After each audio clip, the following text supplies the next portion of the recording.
Welcome to another IB Environmental Systems and Societies video. This is the first video in our series about the ESS Internal Assessment, or IA. If you're feeling a little nervous about the IA, that's totally normal. But here's the good news. The IA is actually your chance to investigate something that you care about in the environmental world around you. Think of it like a combination of the MYP personal project and an extended lab report, but now you're using real scientific methods to explore an environmental issue. In this video series, we're going to walk through every step of the IA together. Today, we're focusing on the very beginning, choosing your topic and developing a strong research question. By the end of this video, you should understand what makes a good research question and you'll have a plan for creating your own. So let's dive in and get started. First, let's talk about why the internal assessment is important. The IA accounts for 25% of your final ESS grade if you're taking standard level, and 20% if you're taking higher level ESS. That's a pretty significant chunk of your overall score, so it's worth putting in some real effort. But beyond the grade, the IA helps you develop important skills. You'll learn how to ask scientific questions, how to design investigations, collect and analyze data, and communicate your findings. These are skills that scientists, environmental professionals, and researchers use every day in the real world. You get at least 10 hours of class time to work on your IA, but honestly, a strong investigation is going to need additional time outside of class. Think of this as your opportunity to become a real environmental scientist. Your IA follows the same structure that professional scientists use when they conduct research. First, you'll develop a focused research question about an environmental issue. Second, you'll plan and carry out an investigation to collect relevant data. Third, you'll analyze and interpret your results using appropriate scientific methods. Fourth, you'll evaluate your methodology and findings, looking at strengths and weaknesses of both. And finally, you'll consider potential applications of your research. How could it be used in the real world? Remember, the final product is a written report with a maximum of 3,000 words. You've got to have a topic that's narrow enough for you to fully address all of that within the 3,000 word limit. The report is scored using 6 criteria, and you can earn up to 30 marks total. Today, we're going to focus on criterion A, which is all about your research question. Criterion A is called Research Question and Inquiry, and it's worth 4 of the 30 total marks in the IA. To earn full marks, you need to do 2 things really well. First, you need to explain a local or global environmental topic or issue with sufficient background research to support your research question. This means you can't just say, I'm interested in pollution. You need to show that you understand the issue deeply by providing context. Why is it important? What's currently happening with it? Who does it affect? Second, you need to state a focused research question that addresses your chosen environmental topic. The word focused is really important here. A focused research question clearly identifies what you'll measure, where you'll do the investigation, and what environmental issue you're addressing. Let's break down what that actually means in practice. Your first step is choosing an environmental issue from somewhere in the ESS syllabus. You don't pick an entire topic. In fact, selecting just one part of a topic is going to help you focus. The 8 main ESS topics are systems and sustainability, ecology, biodiversity and conservation, water systems and pollution, soil systems and food security, atmosphere and climate change, natural resources and energy, human populations, and urban systems. Start by reading some of the local or national news about environmental issues in your community. What environmental challenges are people talking about? What problems do you see around your country? Choose something that genuinely interests you because you'll be spending a lot of time working on this topic. Look through the syllabus and find 2 or 3 possible issues that connect to what you've learned in class. Once you have some potential topics, you need to research the context. Context means the background information that explains why your topic matters. You're looking for hard data, actual numbers from reliable sources that shows this is a real issue worth investigating. For example, if you're interested in water pollution, you might find data about pollution levels in your local river, how those levels have changed over time, and what percentage of the community depends on that water.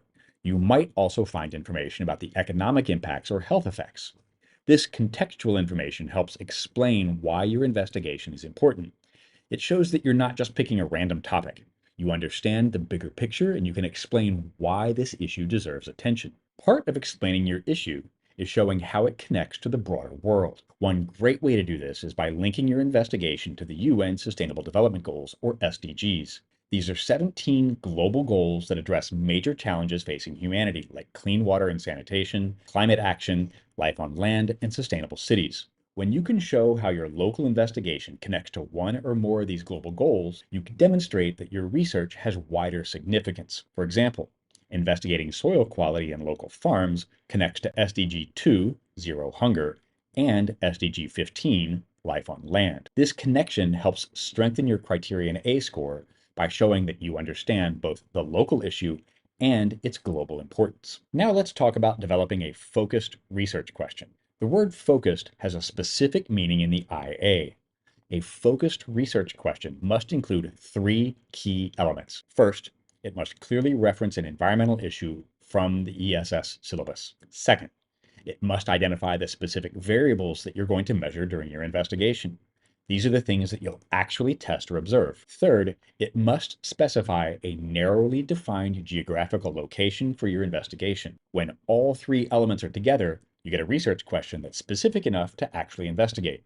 A question like, how does pollution affect water, is way too broad. But how is microplastic concentration correlated with the degree of urbanization along a 5-kilometer stretch of the Mekong River in Phnom Penh is really focused. It names the issue, the variables, and the exact location. Let's look at some examples of strong research questions so you can see how this works in practice. Example 1. To what extent is soil texture correlated with evaporation rates at different temperatures in agricultural fields in the Tabora region of Tanzania? Notice how it mentions soil texture and evaporation rate as variables, temperature as a controlled factor, and Tabora, Tanzania as the location. That research question has all three components that make it nice and focused. Example 2. How are soil nitrogen, phosphorus, and potassium levels correlated with farming scale in commercial versus subsistence pepper farms in Kampot province in Cambodia? This question identifies specific soil nutrients as variables, and it compares two types of farming in a defined location. Both of these questions are investigating real environmental issues, soil quality and agricultural sustainability, using measurable variables in specific places. As you develop your research question, you need to think practically about data. What kind of data would you need to answer your question? Where could you get that data? You might collect primary data yourself. That means going out and making measurements or observations directly. For example, you might test water samples from different locations or count species in different habitats. Or you might use secondary data that someone else has already collected, like government environmental monitoring records or scientific databases. Make sure your research question is something you can actually investigate with the resources that are available to you. Can you access the location? Do you have or can you get the equipment that you need? Is it safe? These practical considerations matter a lot, and they will influence the success of your IA going forward. Now it's time to start drafting your own research question. Start by brainstorming 3 possible questions based on the environmental issues you're interested in. For each one, identify your independent variable, the thing you're going to change or compare. Then identify your dependent variable, the thing that you're going to measure or observe as it responds to the first one. Think about control variables, the factors you'll keep constant, and you also have to consider what pattern or trend you expect to see. This process helps you think through whether your question is actually researchable. If you can't identify clear variables or you're not sure what data you'd collect, you might need to revise your question. Don't worry if your first draft isn't perfect. It's unlikely to be. That's why we call it a draft. You'll have chances to refine and improve it before you begin your actual investigation. Once you have a draft research question that includes your environmental issue, the variables, and specific location, it's time to discuss it with your teacher. Your teacher should help you determine if the question is appropriate. Is it focused enough? Is it too broad? Is it too narrow? Can you realistically investigate it? Getting this approval is an important checkpoint before you move forward.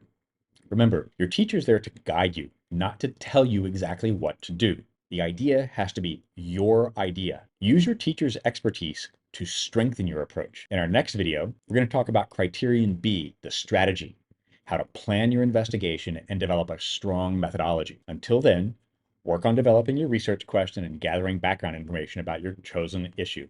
Good luck and happy learning.